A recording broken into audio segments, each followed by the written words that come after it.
Hello, everyone, and welcome to the Only Land Fan Show. My name is Kendall Lejeune, and our guest today is David Hansen.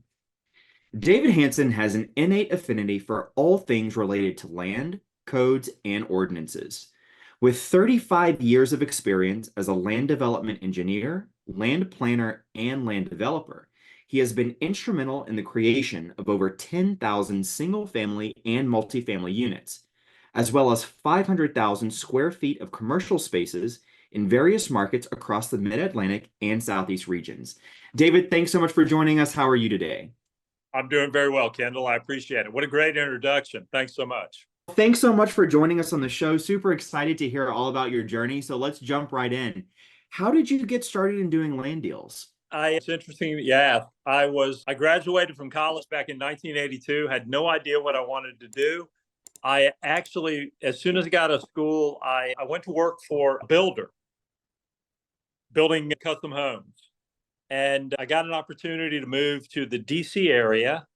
And while I was there, I started out selling paper and office products. I never thought I would do that.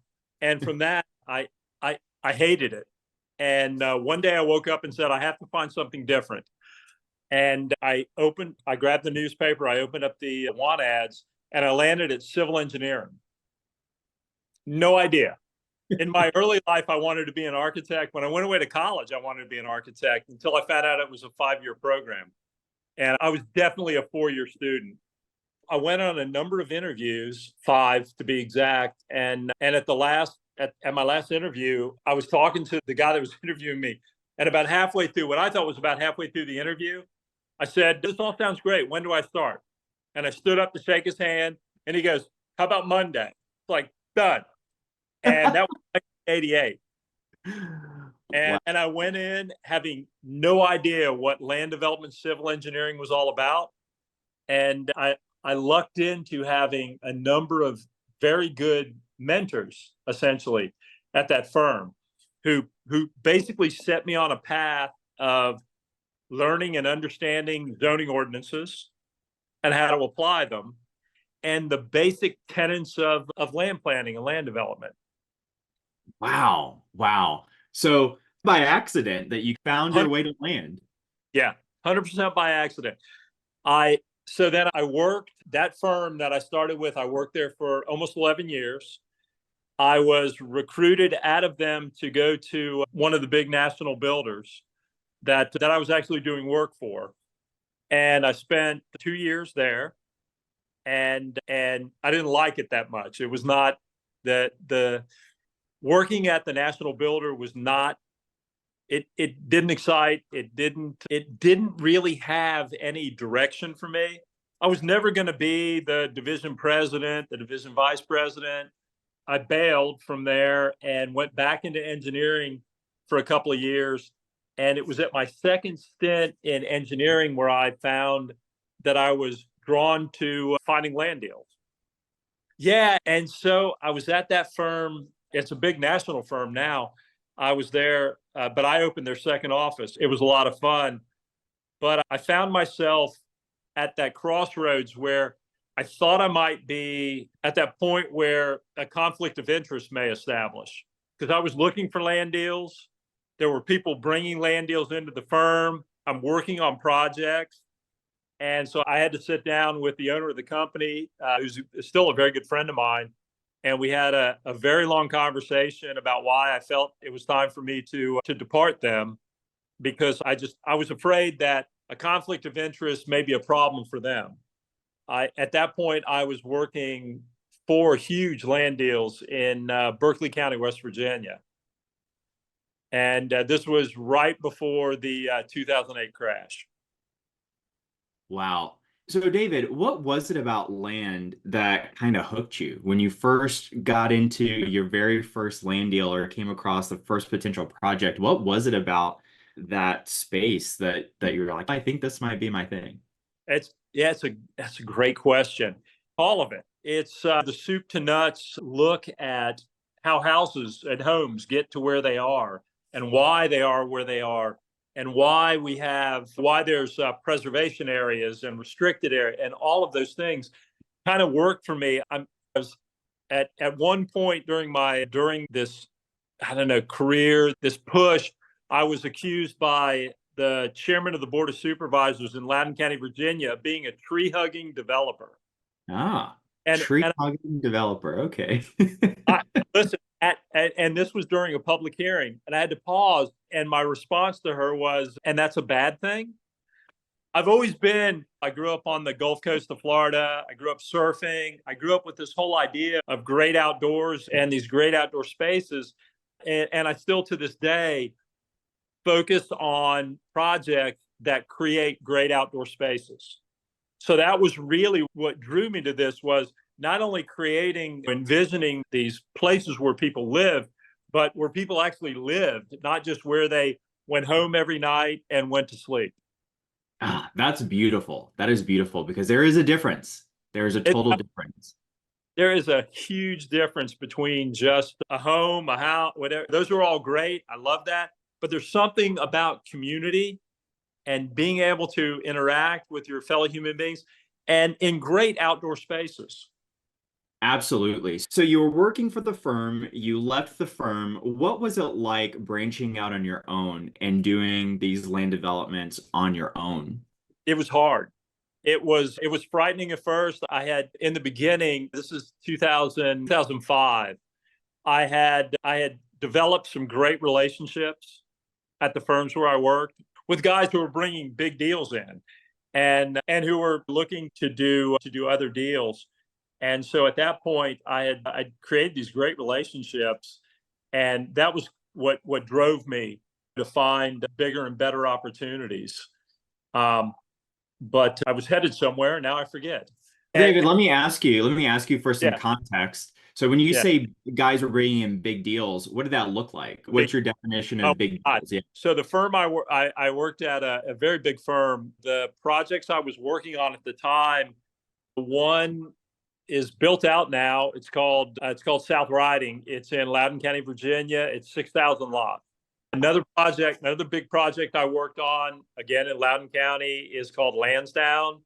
It's 3 million square feet of commercial and over 4,000 lots. These were huge developments I was working on. Wow. Wow. So what are the economics of that? What did that Insane, look like? insane to sit there. I actually designed at one point. The firm I was working for wanted to kick out of a contract to design a 15 million gallon a day pump station, lift station. 15 million gallons a day. A day. A day. Wow. The lift station conveys the waste from the entire southwest portion of Loudoun County. Hundreds, Wow. like thousands and thousands of homes and commercial, and it was, to this day, it was probably one of my crowning things. It was one of the best things I ever designed and went through the process on. It functions today. It serves that entire area of Loudoun County. It has four 330 horsepower pumps. It lifts waste up 100 feet to a 72-inch gravity system. Wow. That's So remarkable. imagine a gravity waste system where the pipe is 6 foot diameter. Goodness gracious. Yeah, Wow. Okay. So you're working at the firm, you yeah. went out, branched out on your own. Tell us a little bit about what was that very first project like? What was it, that very first project that you did on your own? I had three projects in Berkeley County, West Virginia. One is called Archer's Rock. The other is Morning Dove. Archer's Rock was 4,000 homes, a mix of single family, attached, and detached. And Wow. I had Centex, Pulte, NVR, and Equity Homes were the builders. I controlled and managed all of the entitlement and managed all of the land development. Wow. The other So one was, yeah, go ahead.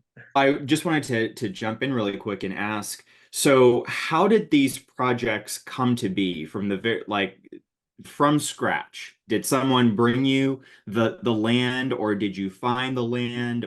How did that develop? Wow, God, it's such a long time ago. I want it. In my dream, I found the land. Somebody might have brought it to me. Uh, I am again from my training as an engineer and a land planner. It was my land plan. I brought on the engineer. I brought in the investment dollars, and brought in the contractor that did the construction. It was a Herculean project, to be honest. But unfortunately, 2008 arrived and the market crashed, and it was a very testing time. I can imagine. I can Yeah, imagine. So, what does your business model look like today? If you had to explain it to someone you're sitting at a cocktail party and someone says, David, what do you do? How yeah. do you explain that? I still call myself a land developer.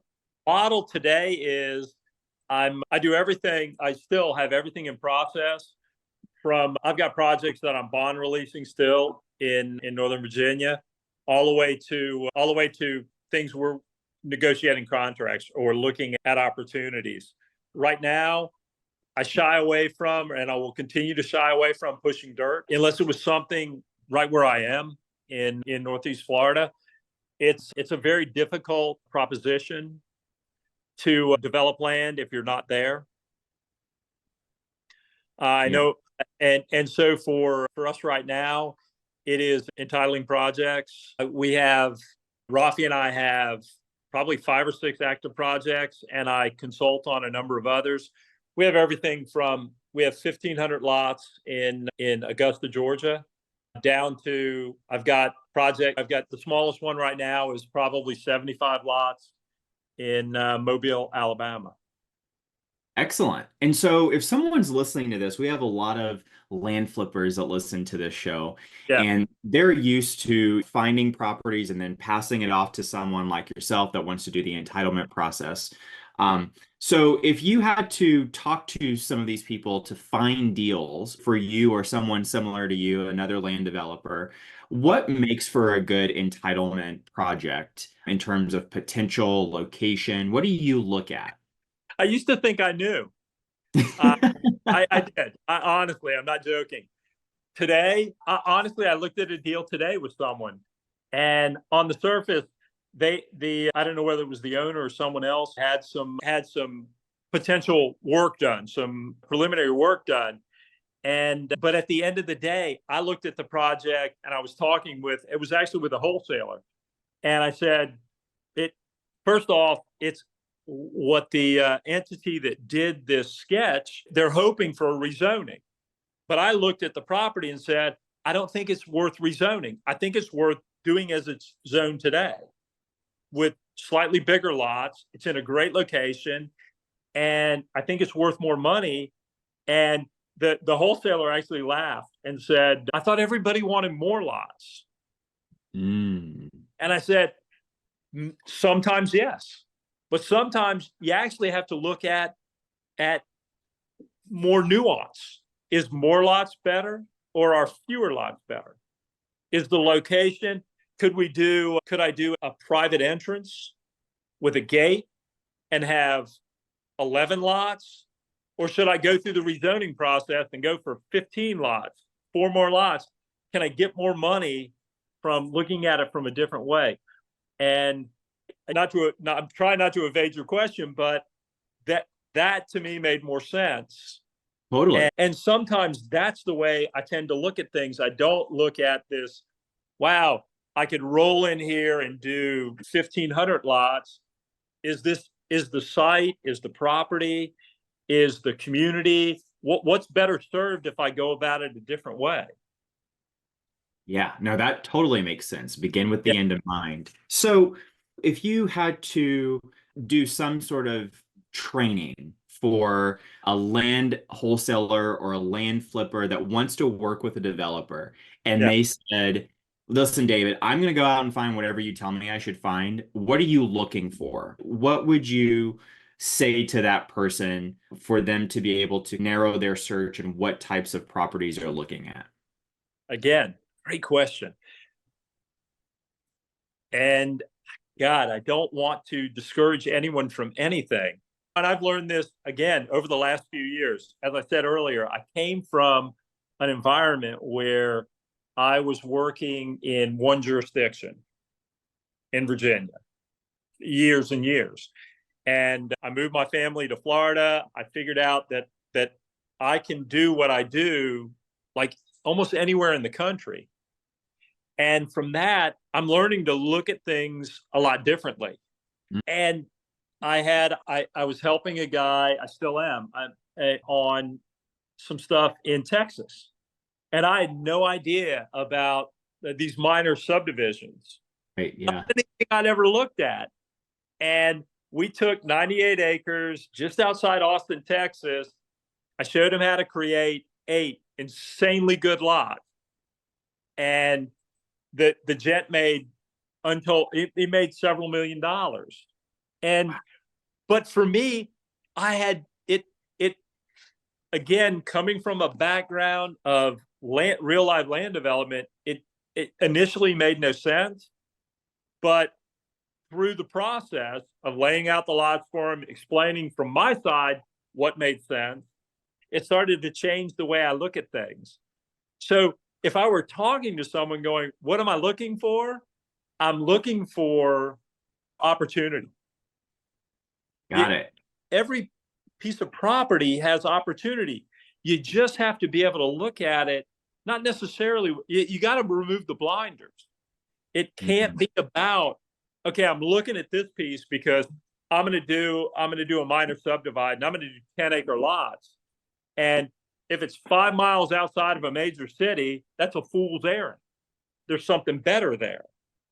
If it's Right. 15 or 20 miles outside, does the minor subdivide work? But why? Does it work? Is it for residential or, and in that one outside Austin, what I learned was inside of Austin, to buy a piece of light industrial land, 2 acres of light industrial cost you $1 million. 10 acres of unregulated property, 20 miles outside of Austin, will cost you 350 grand. Where would you rather be? Yeah. But again, coming from my background, it would be, I would have never looked for that. But while going through the process and seeing the people that showed up starting to look at these 10-acre lots, I was like, wow. So I will tell you this, the last lot, the guy sold for $750K. Wow. Yeah. Wow. Because the whole time I'm explaining to him, hey, these aren't guys buying this for a lot. They're this, like one of the groups that bought was going to do a concrete mixing facility. And I was like, this is light or marginally heavy industrial in this, because great access, great location. So looking at things, I learned to take my blinders off. Yeah, that's really good advice. So Cool. we've heard there's a lot of discussion around entitlement. We hear it's like a hot topic right now in the land space is entitlement deals. We hear rezoning. Sometimes we hear those two terms used interchangeably. Can you talk a little bit about entitlement, rezoning, how those two work hand in hand? Are they the same? How would you explain that? They are interchangeable. They are not the same. So for my side of things, generally what I would tell someone is if a deal doesn't work, it's going to still be marginal rezoned. Hmm. Can you explain a little bit more? Yeah, the cost, and again, everything, it's tough because everything is predicated on where you are, the jurisdiction, the location, what the timing is on a rezoning application. Again, I came from Northern Virginia. A rezoning application in Northern Virginia is 2 years. So the time value of money over 2 years, the capital outlay over 2 years, and the return over 2 years it starts to become very murky. Other jurisdictions, a rezoning may be a lot different process. It may be an opt-in you opt into a zoning district, and in other jurisdictions, you don't opt in. They actually rezone you and write you your own zoning code. I'm working on a project right now in South Carolina where it has its own zoning code. So Wow. it was rezoned in 2006. And there's a recorded the recorded documentation is new zoning code just for that piece of property. And it's Wow. specific and you can't vary from it almost at all.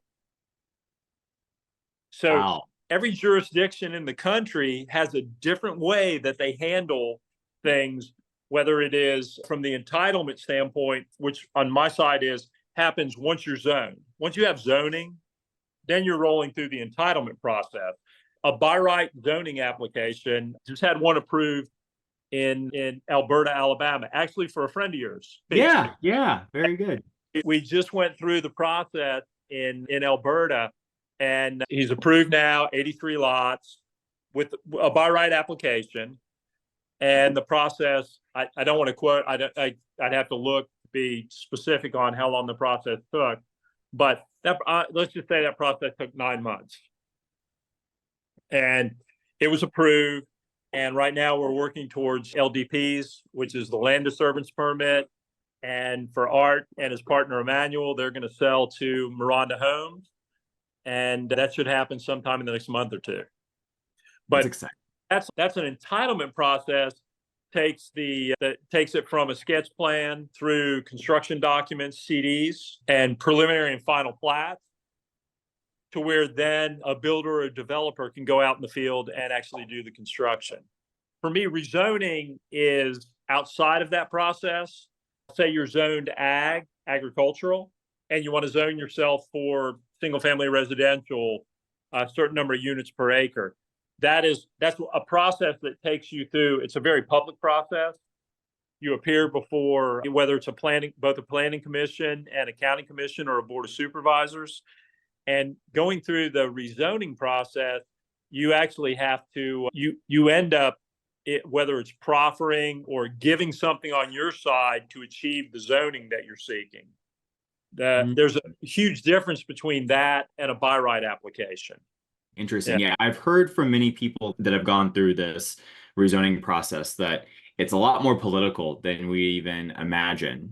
It is insanely political. I tell everyone I've been yelled at by people at public hearings in more jurisdictions than I care to think about, and they don't know you. They don't care.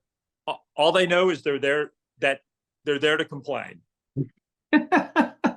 And the ones that I love the most are, because you actually can ask questions sometimes that I always ask, like, so where do you live and how big is your lot?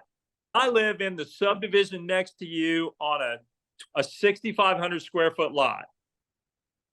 Okay, ma'am, our minimum lot size is 7,500 square feet. What actually, please tell me what bothers you about our project. What are some of the common objections that you get? Nothing. Nothing. Everybody, honestly, everyone thinks that they are the last one in. Shut off development. Traffic is awful. This is awful. It's there. There's nothing. It just, again, when you get in, that's why I try and avoid rezonings.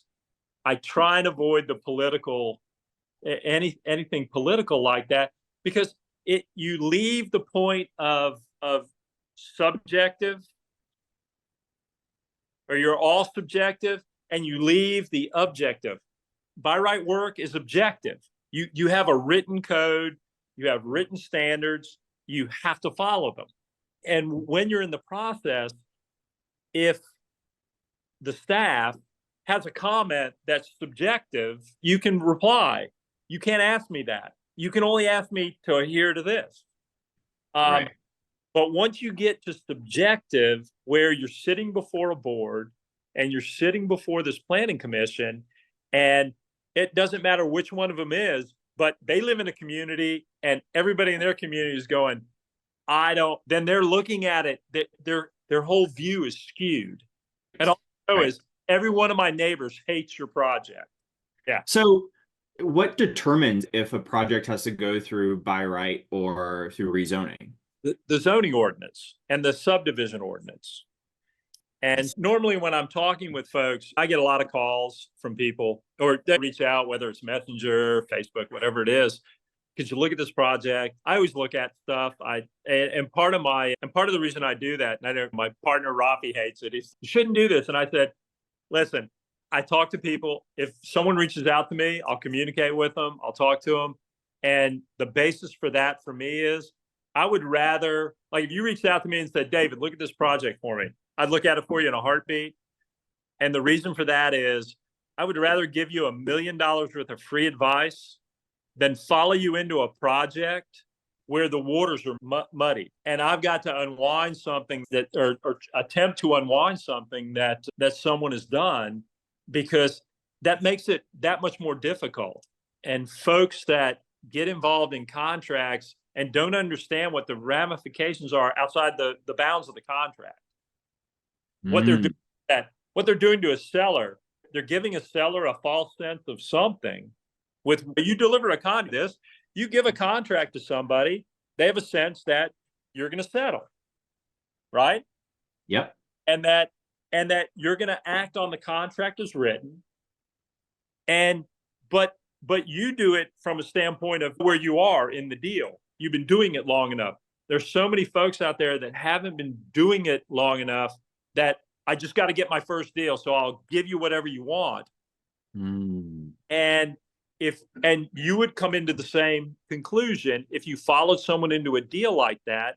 You'd be going, what made you think that was reasonable? Yeah, it Now, makes sense. I got to sit down with that owner and I've got to explain to them that was fantasy.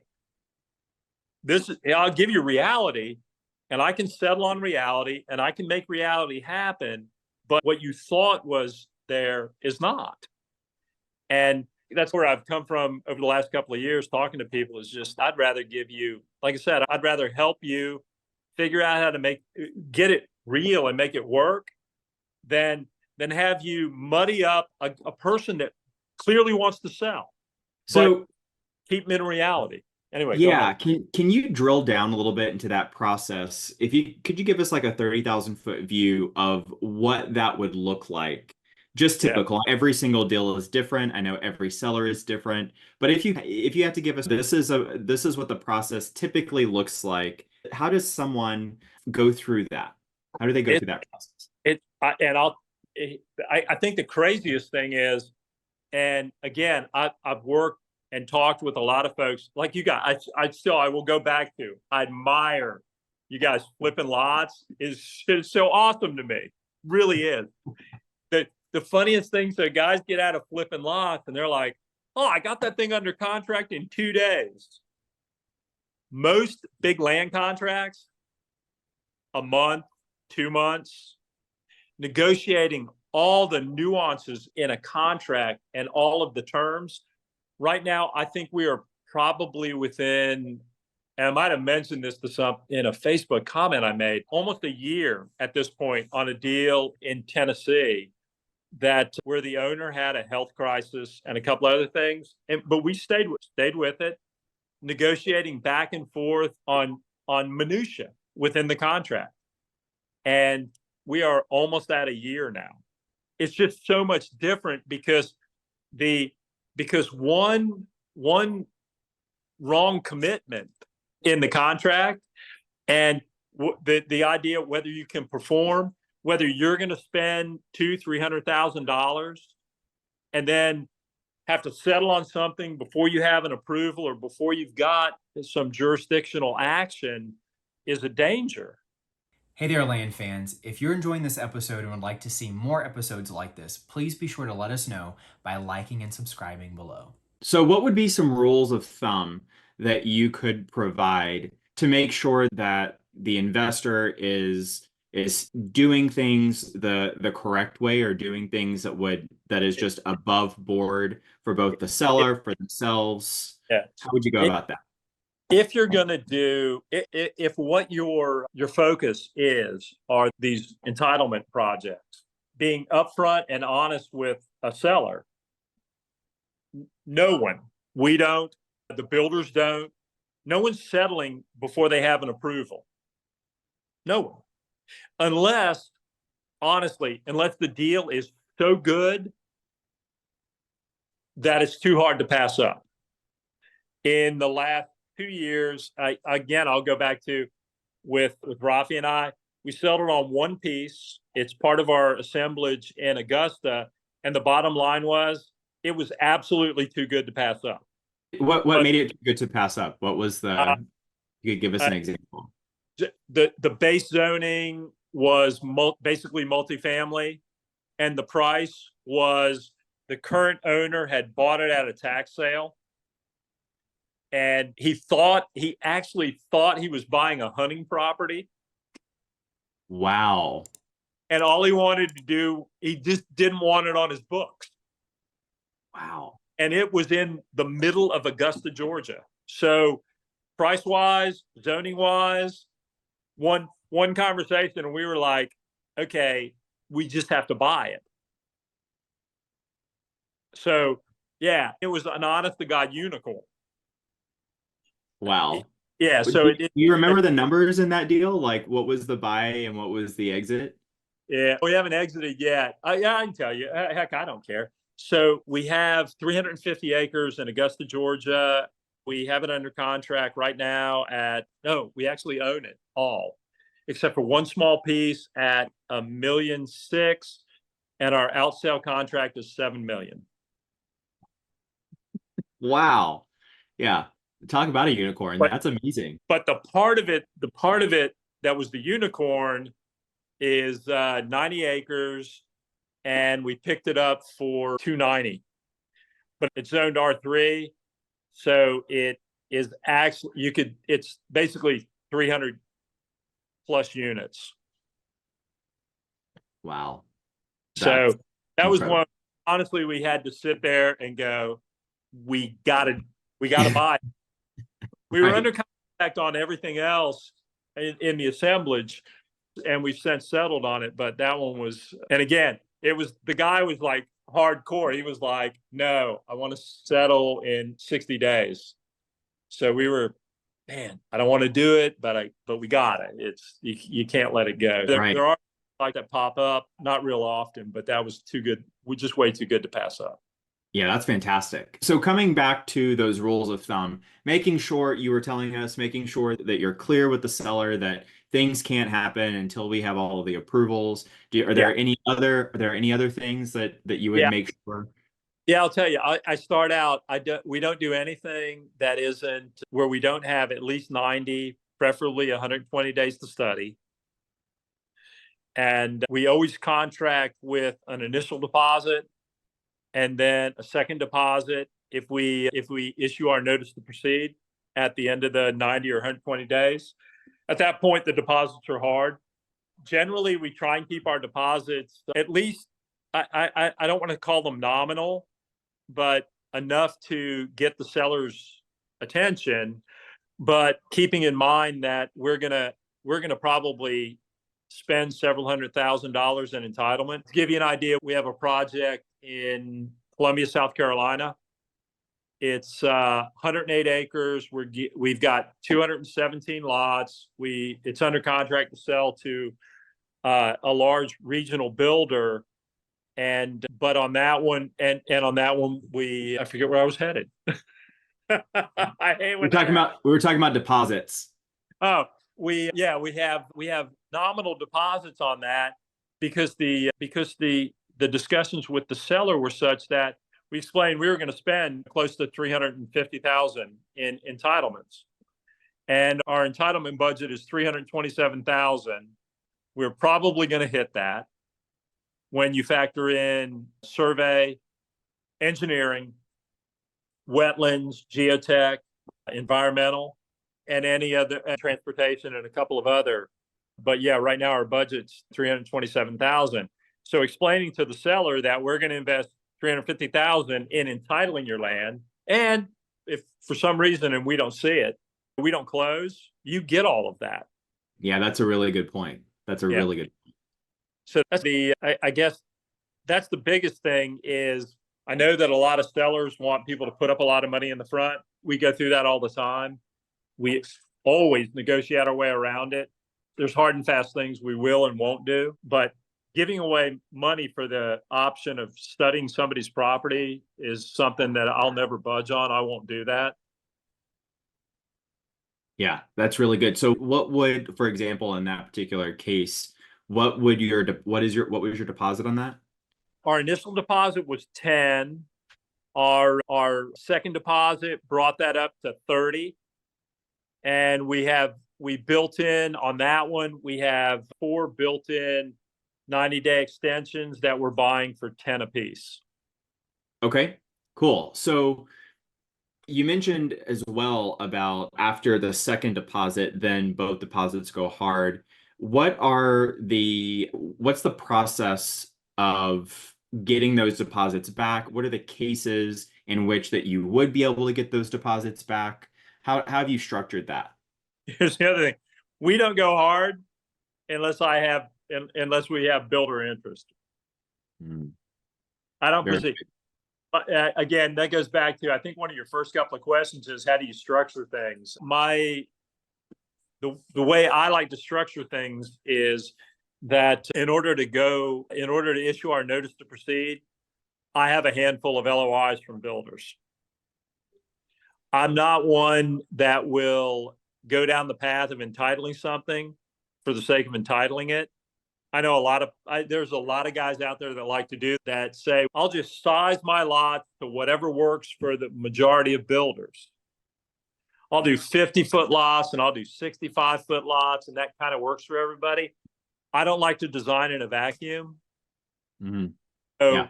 I don't go path. If we're not negotiating a contract while we're issuing our notice to proceed, we don't proceed.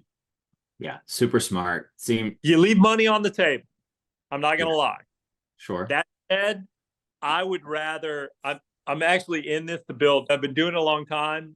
I build relationships. And I would rather do 10 deals with a builder than one. And I'd rather be covered during the time I'm engineering and have the builder with me.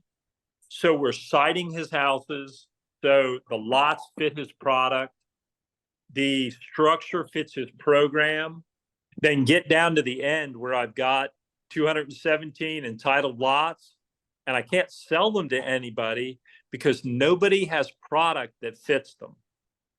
Mm-hmm. Yeah, makes total sense. That makes total sense. So David, if someone were listening to this and let's say very comfortable in the land flipping game, they do this for a living and they want to get into the entitlement process, but they don't understand, or maybe they're not quite sure what that looks like. What are the basic steps from finding that raw piece of land to closing it with the builder? Could you walk us through a really general a nightmare. Yeah. So we got that out of the way. It's a nightmare. Oh, Art right now, get him on and he can tell you what the nightmare is. No, it's, you know what, if you've never done it, it's funny. So if you were to sit beside me for a month and watch me go through it, you go, oh, that looked easy. Sure. Yeah. It's anything else. Everything is something that you do every day and is second nature to you. To the person on the outside looking in goes, oh, that looks really easy. Right. The most difficult part of it is, I would say, it starts at the beginning, negotiating the contract to where you have a basis that makes sense is paramount. Because the seller's got a number in his head and you think you're pushing and you think you know everything about it. And if you agree, you end up 6 months down the road where, wow, the numbers aren't as great as I thought they were. Got it. That's probably the most difficult thing to understand, coming from the land flipping where you guys are doing stuff in weeks, right? Depends on the deal. Week, you got like a 30-day turnaround. Imagine the things that can go on in 12 to 18 months. Sure. It's a whole different animal. Whole different It's animal. yeah, it is. That's probably the biggest thing if I could give any words of advice, it would be don't kid yourself. It's yeah, the end is the same. It's a piece of land. I'm trying to sell at the end of the day, whether it's 100 acres or 0.24 acres, it's a building lot or building lots.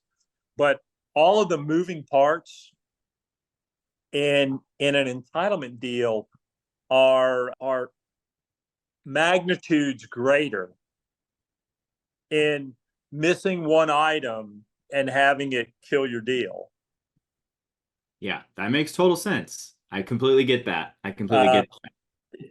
yeah, like I'll say, yeah, I'm working on a deal with somebody in Sarasota, Florida, where we sent the wetland guy out, and I'm looking at it going, hey, look, I looked at the soils. Soils say they're hydric. We'll have to see.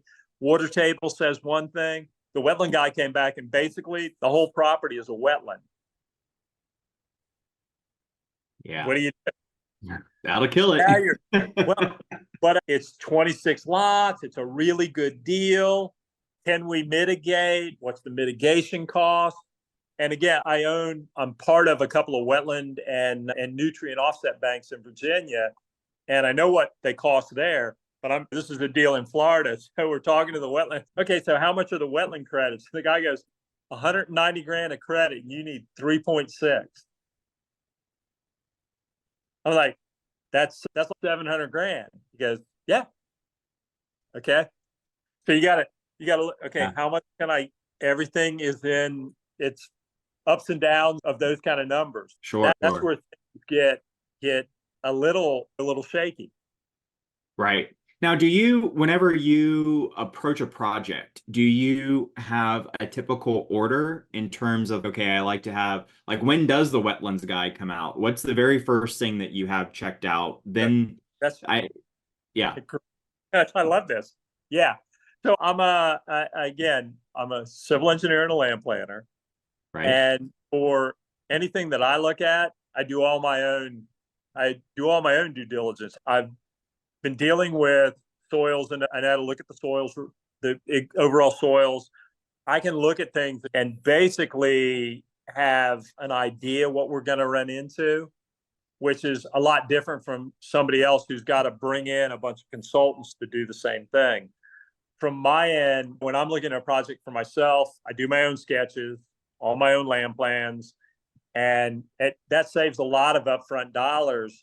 But you hit a great point. One of the first things I always do is, depending on where you are, is I call it a desktop wetland survey. I do a lot of work along the eastern seaboard, a lot of wetlands. So I do a desktop. I've got pretty good consultants, again, up and down the eastern seaboard, who can help me with that. And that sets the tone, because again, with wetlands and the Corps of Engineers, their first deal is avoidance. You got to avoid them. Can't avoid them, then you move into mitigation, and that gets expensive. So my first thing is outside of my own scope is always going to be wetlands, because it's generally the biggest concern. Depending on state, my next thing is a preliminary geotech. If you're in Florida, it's going to be groundwater. Geotech will come out to let you know what the elevation is to groundwater. Very critical. It determines how deep you can dig a pond, how much fill you're going to have to bring in to raise the houses up above the groundwater.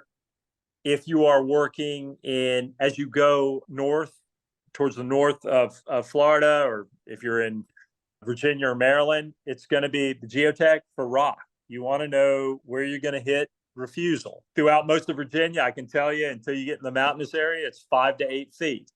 Depending again on where you are in the ranges, whether it's the Appalachians or the Blue Ridge, depending on how much is sloughed off over the years. I just looked at a project in North Carolina where surface rock and refusal at 2 feet. Wow. Yeah. Wow. So Yeah. those kind of things change whether or not a project works. It has a lot to do with, are the construction companies there? Are they used to blasting for rock? Has everybody been avoiding that and working on good sites? And they avoid it. Virginia, everybody blasts. They know they got to blast. It's not a question. Florida, you don't have to blast. But if you're working in Georgia, South Carolina, North Carolina, and you find out you have to blast, then most contractors will shy away from that property because they want something that, that unknown is removed. Yeah, that makes total sense. What are some of the common deal killers that you come across? Deal killer, basis, land basis is always going to be a deal killer. Can you talk a little bit more about that? Yeah, land basis, the bottom line is, and a tough one, because at the end of the day, land is going, if you're looking at ag land, it's going for a certain price somewhere. That's the number. If you're looking at development land, it's going for a certain price somewhere. And at this point in development, in areas where development is happening, you've developed all the easy land. Not necessarily all the good land, but all the easy land's been developed. So now you're dealing with these, what is it going to take to get this deal to be able to develop this? But basis is the cost per lot. Raw land, the cost per lot, as it's applied to what it's going to cost to develop it, what it's going to cost to deliver it to the builder. So at the bottom end of that is the raw land basis. And what I see a lot of folks in our industry right now looking at are deals that a property next door to somebody sold, and the owner of that heard that D.R. Horton came in and paid X for that. But D.R. Horton paid X for that after somebody had entitled it.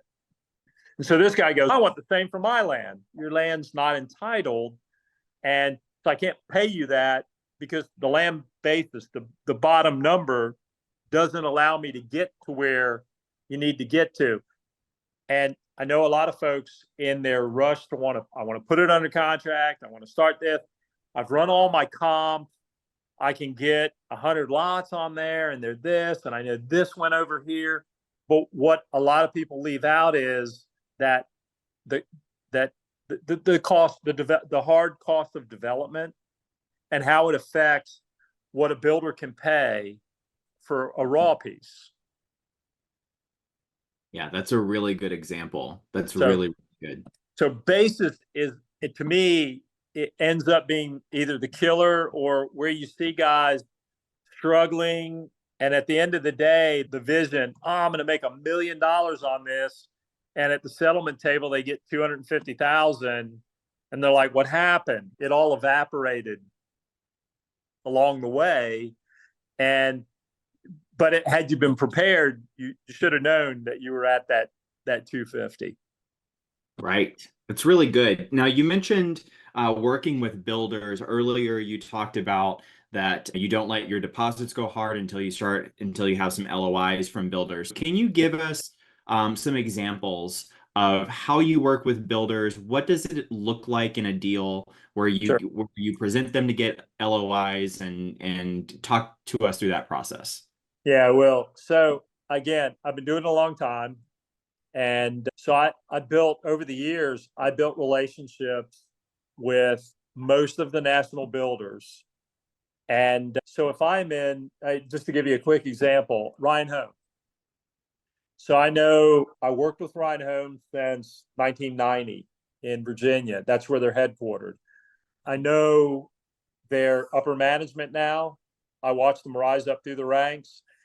I've got a couple of guys at their headquarters that if I'm working on a deal and I know Ryan Holmes is in that market, I can make one phone call there and I will get an email and a phone introduction to a division president, a division vice president in that market. And so that's how I start with that. And I do the same. I've got good relationships with the guys at Horton, Century Complete, with division presidents, division VPs, Toll Brothers. So I generally try and work off of relationships that I've built over years to foster an introduction, afford me an introduction into a new or an opening market with regional builders. You know, oddly enough, with some of the great regional builders, it's come from our relationships with the nationals, where somebody leaves and goes to a regional in an area, and they reach out to me going, "Hey, we were talking about this deal while I was at that guy. I want to keep doing deals with you." The other thing, and I wrong or indifferent, I don't know. And it's funny, I had this conversation with somebody else not long ago. I leave meat on the bone. I'm not out there. No one project is a retirement project.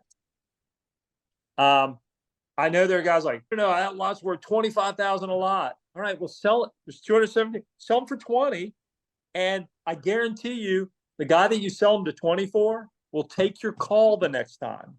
He doesn't want to get in a bidding war. He doesn't. He wants to know that he's got a deal, that you're honorable, that you'll stand up to it, and he'll continue to take your calls. The other thing I do, Kendall, is I don't shop guys against each other. I go into a deal. I put the deal out there. I will talk to I tell everybody, dude, I'm talking to everybody in the market. Get back to me with your price, and I'll look at it. And I've had guys go, "What did so-and-so pay?" Doesn't matter. I'm going with them. That's the price they gave me. Well, why didn't you tell them? No, I go with, I always ask what I think I'd like. And I see the numbers come in, because I know what the lots are worth. It's not rocket science, for God's sakes. I know what they're worth, but I know what I can live with, and I know what I can negotiate to. One of the other things I always tell somebody, like, if I think the lots are worth 20, I'm going to ask 25. They're going to come to me at 15 or 18. I'm going to go, let's go to 20. But I learned a long time ago, I can't start at 15 and negotiate you up. So I got to start where you're not looking at me like you're out of your mind. But I also, like I said, I don't shop guys. And I think that's critical. I know a lot of people want, I want the best number, and I'm gonna hold out until I get the best number. But are you making enough money? Are you making money at 20? Why are you pushing everybody to 25? It doesn't change the market. Doesn't change anything. What, in my opinion, and I may be wrong, what it does is that, you may win them on one deal, but they're not going to come back to you. Yeah. I'd rather be able to call somebody in a market, we did a deal, or even if we didn't do a deal, I was honest with them the whole way through, and I can call them and go, "Hey, look, we didn't do that one. I've got another project in this other division. Can you give me a contact there?" Right. And I've never not had someone at a national builder connect me with somebody else in a different divisional office. Never had that happen. Yeah, that makes total sense. We hear a lot in business in general, regardless of what industry you're in, what your customer base is, that there is such a thing as a lifetime value of a customer, and we want repeatable business. And so that makes total sense. It makes total sense to me. So what are some of the things, if you had to just give us a quick short list, these are the things that the builders want to see to be able to make a decision? Yeah, that's a great, there you go. You know what? I got to give you your props, man. You're asking some amazing questions. And again, and it's actually interesting to me, just watch this. Again, I just learned about all the Facebook groups within the last 2 years too. So I'm like a newbie when it comes to all that, but I read everything. And I just saw something the other day where somebody was lamenting a deal that they were in with D.R. Horton. And I was shocked. D.R. Horton's contracts are they are in sync. Everything is there. They tell you what you have to do. They tell you what you have to provide. They tell you when their study's going to start, which is when they issue their notice of suitability. And they tell you how to get to the notice of suitability. And it shocks me when people go, "Oh, I gave them everything they wanted." Okay, then why didn't you get your notice of suitability? I don't know. No, there's something The other thing they do, they'll put you under contract, but they're not going to call you every day and go, hey, we're missing the wetland study. We're missing the water availability letter. They're not going to do that because they got you under contract. They don't have to. It's your job. Yeah. Read the contract. That's good. Make a checklist for yourself. If there's 10 things on their deliverables, make a checklist. As you send it, check it off. When you hit the 10th one, call the guy and go, hey, you got all my deliverables. I need that notice of suitability. I don't know that I said any differently than that. The builder's contracts are very specific in what they need. That's really good. And so are there I know probably every builder is different. There's probably very specific things that certain builders want over others, but are there general things? Can you give us a little bit of a breakdown of, yeah, they're typically going to want this, they're going to want to see this, they're going to see X. If someone's never done a deal with a builder before, what can they expect that they'll need to deliver? I don't know on your individual lot things, you're probably better on that than I am, but I can guess. I've done enough. But on a large contract, when you're looking at whether it's an entitlement deal or if they're going to buy you out early and they want to run the entitlement, they're going to want a boundary survey, topo, and they're going to want an ALTA survey. I know a lot of guys don't like to do ALTAs. The surveyors push back. ALTAs are expensive. Every single builder wants an ALTA survey. What's the difference? ALTA. The difference is on an ALTA, there are very specific items that have to be on it that go right back to a title commitment. And some of the stuff is very superfluous. It could be fence lines, parking lots, existing buildings. There's a ton of little nuances in an ALTA, but every single builder wants an ALTA survey. And I know a lot of guys on my side go, oh, I'm not going to do an ALTA. I'm just going to do a boundary. I'll let the builder do the ALTA. Okay. That's going to take them an extra 2 months. Just do the ALTA, pay the extra 10 grand, get the ALTA, then that's gone off your list. I know really? it seems like a waste. To be realistic, it is a waste. But the bottom line is, what the title companies that represent the builders want to see is that ALTA logo at the bottom of the survey for them to sign off on their title commitment. Just do it. Just put it in your costs and get it done. It is right. But you can either do it now or you can complain. And I don't know why their study hasn't started yet. They're waiting on an ALTA. Interesting. Yeah. That's good. That's good insight. That's good insight. Wetland study, geotech, environmental, phase 1, if necessary, a phase 2. And a lot of them want a preliminary and a for construction geotech. Two different things. A preliminary is a broad brush on the whole site, gives you what your soil types are, what some of the soil characteristics are. An actual geotech, a full geotech, hits the center lines of the road so they can do their CBR tests and things like that on it. They want those. The phase 1 and the phase 2, a phase 1 environmental is basically a desktop with a quick field visit. A phase 2 is anything they find in the phase 1 that they deem needs further investigation, links up a phase 2. Depending on where you are in the jurisdiction, I know I'm doing a deal in Sarasota, Florida. You got to have a tree survey, threatened and endangered species. The builders won't move without those in their list. And all of those things are listed in the contract. Got it. Yeah, really good. Well, that's fantastic. It's fantastic to get some insight into that, especially for anyone who's not done that type of deal where they've actually gotten to the point where they see the contract. At least we know what to expect. So that's really good stuff. Let me ask you something. What is something, in your opinion, that not enough people are talking about in the land industry that we should be talking about right now? Man, I'm going to go back to my roots. Preservation of open space. and livable communities. Yeah, that's great. Honestly, there's a reason why Rafi and I came up with open land communities. Part of our focus is we prefer to deal with jurisdictions that have open space and conservation options in their ordinance. And there's a reason for that. There's a reason for that for me. Over the years, I've been directly instrumental in close to 5,000 acres in the Commonwealth of Virginia in permanent conservation. I know where we got to live, but I also know that at the end of the day, the planet's got to be here. And trees and the flora and fauna that go with it are integral to who we are, how we live, and whether or not we're going to persist. So for me, I think that real livable communities with commercial, resident, with a mix of uses close by are paramount to my vision. And I think that's what gets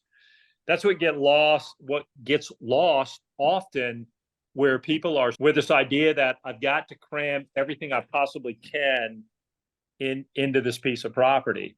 Sometimes that's not the best. Maybe looking back, and I'm working on a project in Cleveland, Tennessee, that I could have 7,500 square foot lots. But the reality is what the property wants to be is 15,000 square foot lots, estate lots, preserve a huge chunk of the existing forest. To me, that's more critical than maxing out the yield. It's being cognizant of a better environment. Yeah, that's beautiful. I love that. I love that. So, can you talk a little bit about where you see the market shifting? There's a lot of talk right now about the market shift, and so I'd like for you to get out your crystal ball if you could. Tell us, where do you see the market shifting, and how is that directly impacting your industry?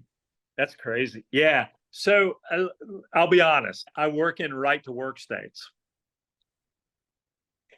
It's me. I have, I'm sure I'll offend people, but I don't really care. I have nothing untoward against unions. I've never been in a union. I understand the necessity and the love that folks have for them. I also understand the overarching jurisdictional crush that they have on things. It's an interesting thing where I start looking in the states where we're active, from Virginia down to Florida, from Georgia across through Alabama up to Tennessee and Kentucky. And I have folks ask me, I'm looking at a project now in Indiana, and we looked at a number and I could never figure out how to make them work. And I actually had someone ask me, Indianapolis is great. And I'm like, you're right. I said, but if I was looking around Indy, I would look in Northern Kentucky. And they're like, why? And I said, because Kentucky is, aside from the coal mining, but they're generally a right to work state. And if you look, you'll see people's preference to live in a Kentucky and maybe drive over the river and go to work in Indiana or Ohio is a higher drive than wanting to live in Ohio. I can't figure out the Rust Belt states. I've tried. I can't. And I don't know where you are, Kendall. I can't figure out those states for some reason, the focus and the drive. What I see is a continued exodus from the Northeast and the Midwest to the Southeast, Texas, Arizona. I see the areas in coastal Alabama and Florida growing. I see a lot of folks, maybe it's just because of my age. I'll be 64 this year. And I think I see folks looking at, and we left Virginia. I'm a native Floridian, but we left Virginia.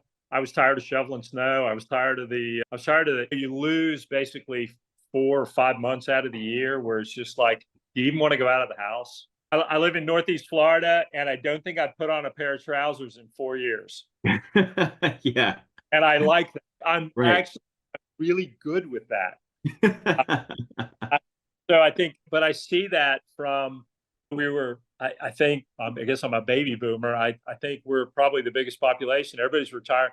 Where are they looking? They're like, damn, I'm done with certain things. I want this. I'm actually seeing, and I'm citing, and I'm doing some things with some interesting building product. I know, I don't know if I should broadcast folks, but I will. I know they're all doing it now, but right now, Ryan Homes, who I do a lot of stuff with, I like those guys. They're building a product that they're killing it with in Charlotte, North Carolina. It's a cottage. It is Mm. it is a 17-foot wide, 43 feet deep, 2-story, 2.5. No garage, because you're in the Southeast, you don't really need it. It's basically a detached townhouse. You have windows on all 4 sides. And I'm looking at it going, man, and for me, and I designed, and a friend of mine built 17 tiny, I call them tiny homes. They were about the same size, 15 by 36 in Virginia. And he they're not vacant. They're rented full time. A lot of people are hitting that point where I don't need huge bedrooms. I need 3 of them. But what do? You sleep in your bedroom. I Right. need bigger space. I need access.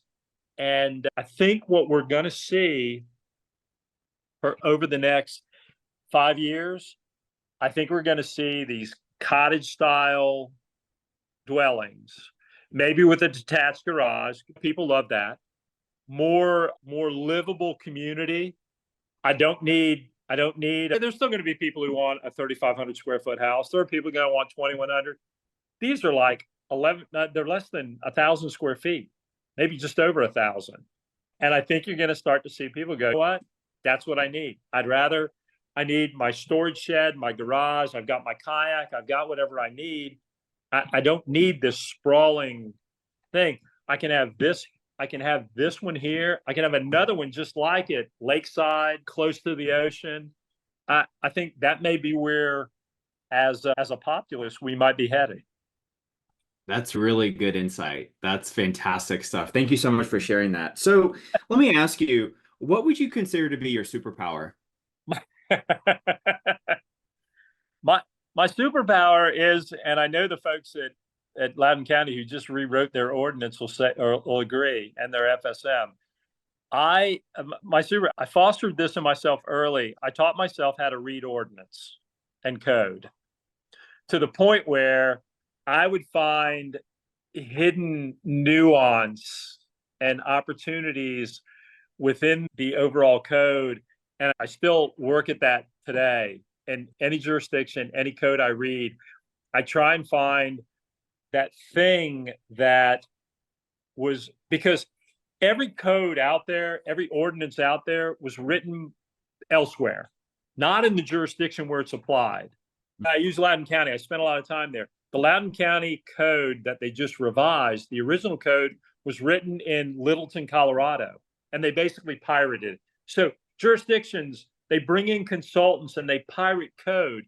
And what happens is they grab things in total and they drop it in their code, and they don't read it. They don't try and digest it and try and utilize it. It's just there. And in many times it goes unnoticed for years and years. And I found it in Virginia. I did 5 subdivision there under a code called rural commercial, RC. There was no density limit for residential. One of the projects I did was on 1.17 acres. We got 21 units, no impact fees, no proffers, buy done. Wow. And in the point after that, I did 5 of those, I think. And Loudoun County Board of Supervisors finally just did a text amendment to put, they went in. And the whole time they were calling it The Hansen code. I was about to say, did they name it after you? Like loopholes. They call loophole, like the Hansen loophole. We got to close that loophole. On my project in Augusta, Georgia, I don't know how anybody overlooked it, but the piece that we picked up, the 350 acres, someone had planned it out. Because of the wetlands and some other constraints, They had on a 247 acre tract, they had 350 units. I went in, I'm reading the code. Wait a minute, there's a conservation and open space option.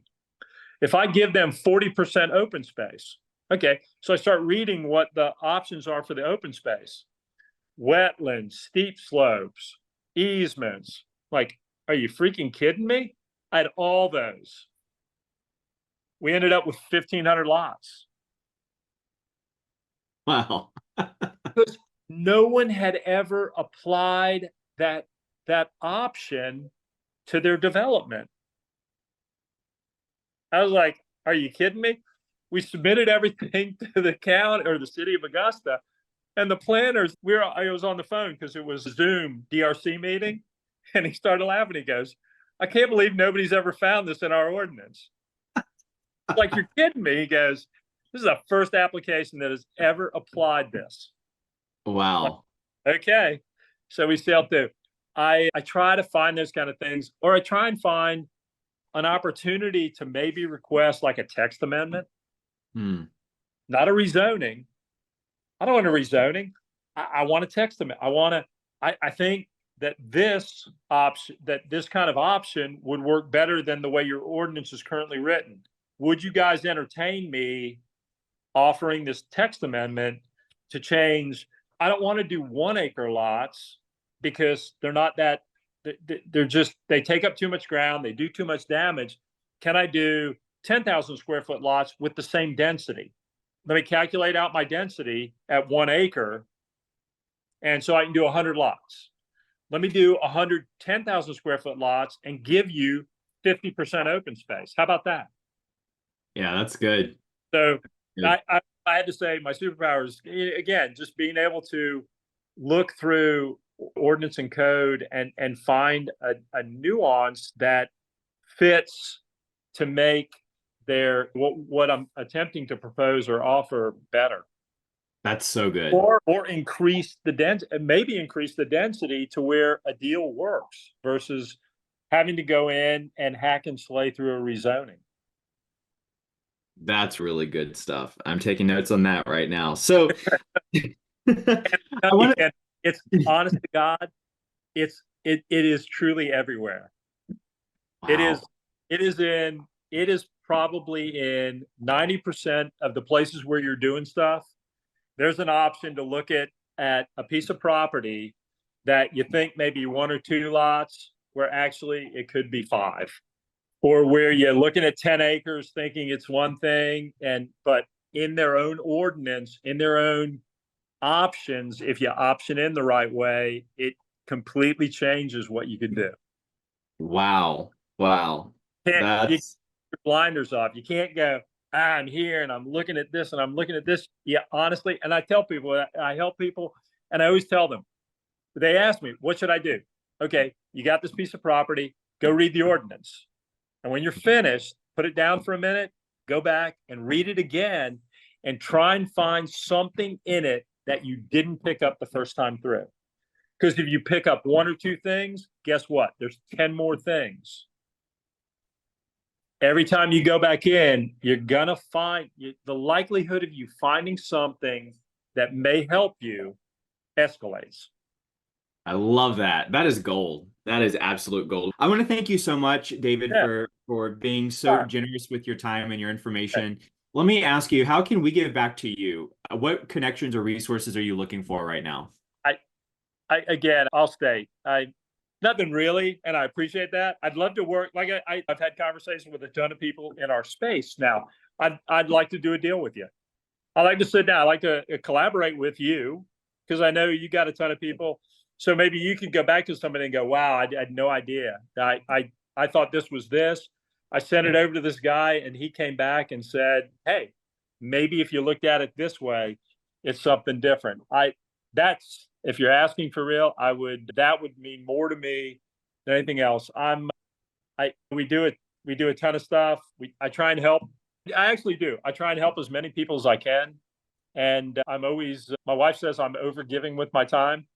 Rafi says I'm way over giving with my time, but I honestly can't reiterate enough. I would rather spend an hour with somebody and cultivate them into the right and on the right path, then follow them into a deal where I've got to go to an owner and go, okay, that should never have happened. Here's the real side of this. I know you don't want to hear it, and I'll give it to you. And you know, look, you can throw me out of the room. That's fine.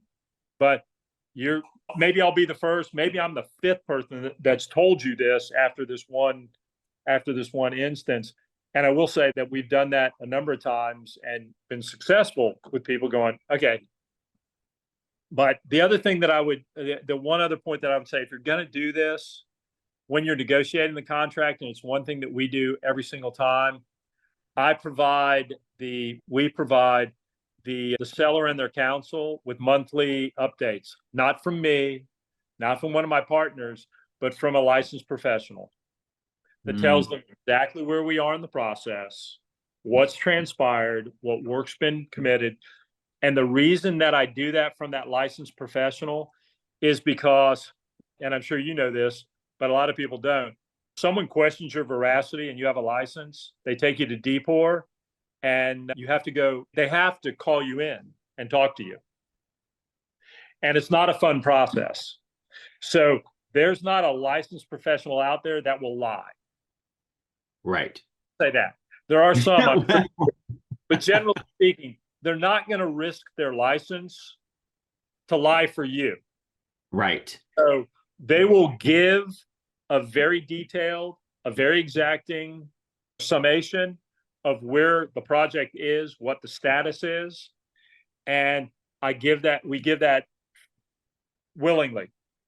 And what type of professional is that? What type of license? Civil engineer. Civil engineer. Civil engineer for you. You know what? But again, it's normally because you're extending a contract out. If you're in a contract for a year or 2 years, so the civil engineer, and I have all my engineers, they seal it, they put their seal, they put their signature. We found that it gives the seller and their counsel a lot of comfort. Yeah, I would imagine. That's fantastic. Yeah. That's fantastic. And so I could recommend anything, I would do. That's such a great gold nugget there. So if someone wants to reach out to you, potentially do a deal, how can they find you? Check our website. All right. What's the website? Open Land Communities, spelled all the way out.com. Perfect. And for me, my email is david@openlandcommunities.com. But check out the website. And we've got a couple of projects listed, so you can see read about them and see the illustrations. Other than that, Facebook or Messenger, I'm there. Excellent. And we'll definitely put that website in the show notes and appreciate it. Yeah. So thank you so much. This has been absolutely fantastic. So much knowledge and wisdom shared today. And so I just want to thank you. This has been absolutely incredible. It was a pleasure. Yeah, the pleasure was mine. I appreciate it, Kendall. Yeah, thanks so much, David. We'll be in touch soon because I would love to do a deal with you and partner up on doing something really cool. Yeah, I think that would be a true pleasure. I appreciate that. Awesome. I love it. You take care. We'll talk to you soon. Everyone, thanks for listening, and we'll catch you in the next one. If you're interested in hearing from other 6- and 7-figure land flippers about how they've built and run their businesses, then check out my group, Only Land Fans, where I do a live interview each week inside the group. You can grab that link at the description below. Until then, be great, have a great week, and catch you in the next one.